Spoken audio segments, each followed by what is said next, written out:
राजकीय नेते मोठ्या मोठ्या घोटाळ्यामध्ये अडकून पडतील, तुरुंगात जातील, महागाईचा भस्मासूर आणखी वाढेल, जनता हैराण होईल. मित्र हो, आजच्या विज्ञानाच्या युगात सुद्धा बघा भाकणूक नावाचा एक प्रकार आपल्या राज्यात सुद्धा काही ठिकाणी सुरू आहे. जिथल्या तिथल्या परंपरा आहेत, ज्यांची त्यांची श्रद्धा आहे आणि त्याप्रमाणे आणि अगदी पारंपरिक पद्धतीने ही भाकणूक होत असते. आणि साधारणपणे पुढच्या काळामध्ये काय घडू शकेल हे या भाकणुकीमध्ये सांगितलं जातं. या भाकणुकीबद्दल आमचा कसलाही दावा नाही हे सुरुवातीला स्पष्ट करतो, कारण आम्हाला अंधश्रद्धेचा पुरस्कार अजिबात करायचा नाही आणि कोणाच्या पारंपरिक भावनांना तर अजिबात दुखवायचं नाही. संत बाळूमामा हे अनेकांच्या श्रद्धेचं स्थान आहे. महाराष्ट्र, कर्नाटक आणि आंध्र प्रदेशातल्या भक्ताचे श्रद्धास्थान असलेल्या कोल्हापूर जिल्ह्यातल्या भुदरगड तालुक्यातले श्री क्षेत्र आदमापूर इथल्या संत बाळूमामांचा भंडारा उत्सव पार पडला. लाखो लाखो भाविक या उत्सवाला हजर होते. या यात्रेतील भाकणूक ऐकण्यासाठी अगदी परराज्यातले भाविक सुद्धा आदमापूर इथं दाखल झालेले होते.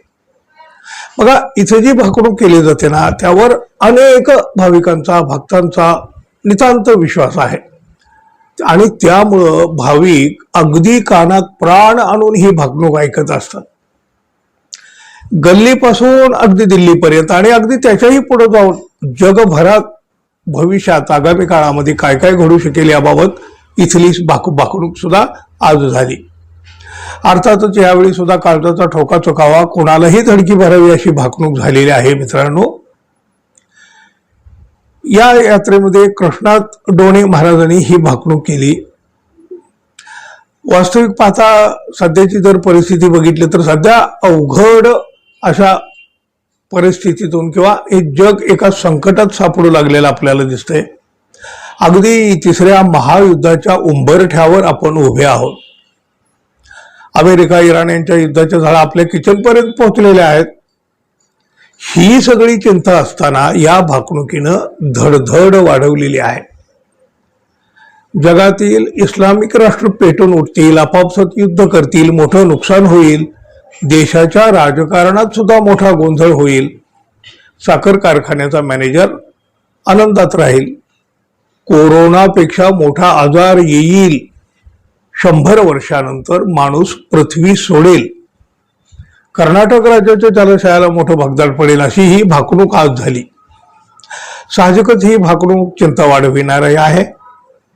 आदमापूर इथल्या बाळूमामा भंडारा उत्सवामध्ये त्यांचा भाकणुकीचा कार्यक्रम आज झाला. मराठी वर्षातली ही शेवटची भाकणूक असल्यामुळं या भाकणुकीकडं साहजिकच सर्वांचं लक्ष लागून राहिलेलं होतं.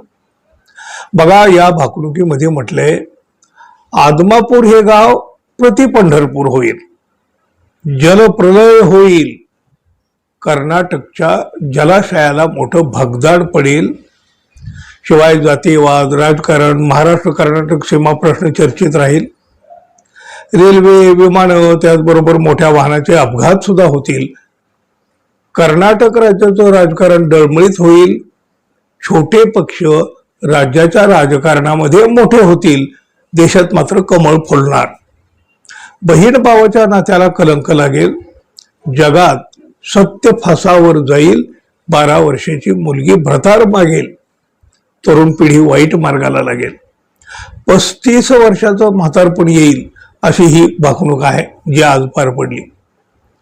जागतिक पातळीवरील भाकणूक करताना मोठ्या युद्धाचे सुद्धा संकेत या भाकणुकीमध्ये दिले गेले. बघा, कोरिया जगासाठी घातक ठरेल, चीन भारतावर आक्रमण करेल, भारत पाकिस्तानमध्ये मोठं युद्ध होईल, तिसऱ्या महायुद्धाचा भडका उडेल, भारतीय सैनिक सीमेवर लढत राहतील, पाकिस्तानचा 4था हिस्सा कोणी काबीज करेल, राजकीय नेते मोठ्या मोठ्या घोटाळ्यामध्ये अडकून पडतील, तुरुंगात जातील, महागाईचा भस्मासूर आणखी वाढेल, जनता हैराण होईल, भाववाढीनं जगणं मुश्किल होईल, अशी ही भाकणूक इथं करण्यात आली आहे.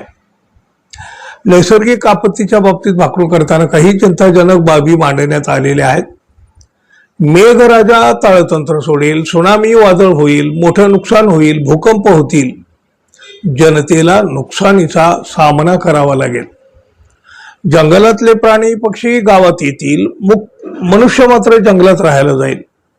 12 कोसावर दिवा दिसेल, गाव बाजार येईल, आंतरराष्ट्रीय बाजारपेठा तेजी मंदीत राहतील. हिंदू धर्माला चांगले दिवस येतील. जगातील अनेक देश हिंदू धर्माची स्थापना करतील. भारत देश हिंदू राष्ट्र होईल. भारत मातेचा जय जयकार करा. मी भारत मातेच्या रक्षणासाठी सदैव उभा राहीन. पुण्यापेक्षा पाप वाढलेलं आहे. मानवाला 18 प्रकारचे आजार होतील. विज्ञानाची प्रगती माणसासाठी घातक ठरेल. मानवाचं आयुष्य कमी होईल. 12 वर्षाची मुलगी आई बनेल. अशी ही सगळी भाकणूक आहे मित्रांनो. धन्यवाद. पुन्हा भेटू. नमस्कार.